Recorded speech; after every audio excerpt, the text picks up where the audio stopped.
আপনারা আজকে রায়ের মধ্যে দেখেছেন তো শেখ হাসিনা ওই সময় কিভাবে ডিক্টেট করছে যে সব কিছু বদলানো যায় কিন্তু প্রতিবেশী কিন্তু বদলানো যায় না। বিচারক, বাদী, সাক্ষী সব রাজনৈতিক একটা দলের ছিল। আমি আমাদের সম্মানিত আমিরে জামাতের একটা কথা বলি, উনি প্রায় কথা বলে থাকেন যে সব কিছু বদলানো যায় কিন্তু প্রতিবেশী কিন্তু বদলানো যায় না, যারা আছে ওরা থাকবেই। এখন আমরা প্রতিবেশীর সাথে, জনগণের সাথে, বিশাল রাষ্ট্রের প্রতিবেশী দেশের জনগণের সাথে তো আমাদের কোনো শত্রুতা নাই।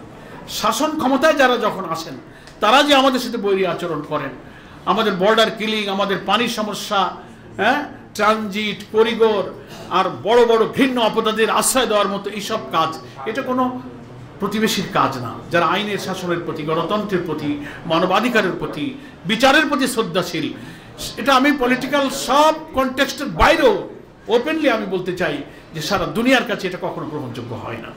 সেজন্য আমরা মনে করি জামাতের উপরে যদি আল্লাহ তাআলা এই রাষ্ট্রের দায়িত্ব দেন, আমরা কোনো প্রতিবেশীর সাথে শত্রুতা চাইব না।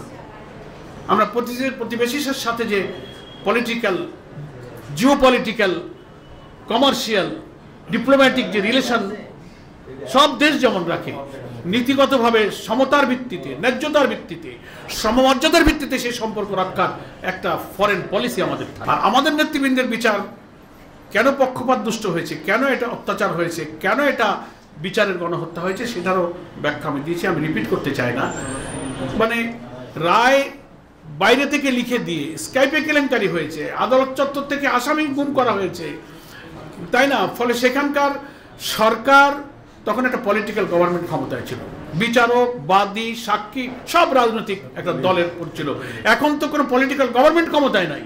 এই বিচারকে স্বচ্ছ বলার এটা বড় লজিক যে এখন কোনো সরকার রাজনৈতিক দলের নয়, এখন বিচার ব্যবস্থা স্বাধীন, কোনো পলিটিক্যাল পার্টি ট্রাইব্যুনালের উপরে হস্তক্ষেপ করার কোনো সুযোগ নেই। এখন কোনো রাজনৈতিক দল তো ক্ষমতায় নাই, কিন্তু সে সময় তারা নগ্নভাবে হস্তক্ষেপ করেছে। আপনারা আজকে রায়ের মধ্যে দেখেছেন তো শেখ হাসিনা ওই সময় কিভাবে ডিক্টেট করছে, আমি ওকে ফাঁসি দেবো, যেমন এই করব সে করব।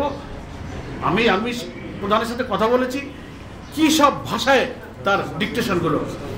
জাতিসংঘের রিপোর্টে মানবাধিকার এবং গুম কমিশনের রিপোর্টের ডিটেলস আসছে। আমার মনে হয় আপনারা সবাই সাংবাদিক সচেতন, ফলে প্রশ্নাতীতভাবে এই বিচার হচ্ছে স্বচ্ছ। রাজনৈতিক দল হিসেবে তাদের কার্যক্রম যখন স্থগিত করা হলো, আমাদেরও দাবি ছিল, আমরাও তখন রাজপথে ছিলাম। এখন আমাদের 5 দফার মধ্যে ফ্যাসিস্টদের, দোসরদের রাজনৈতিক কার্যক্রম নিষিদ্ধের দাবি আমাদের অব্যাহতই আছে।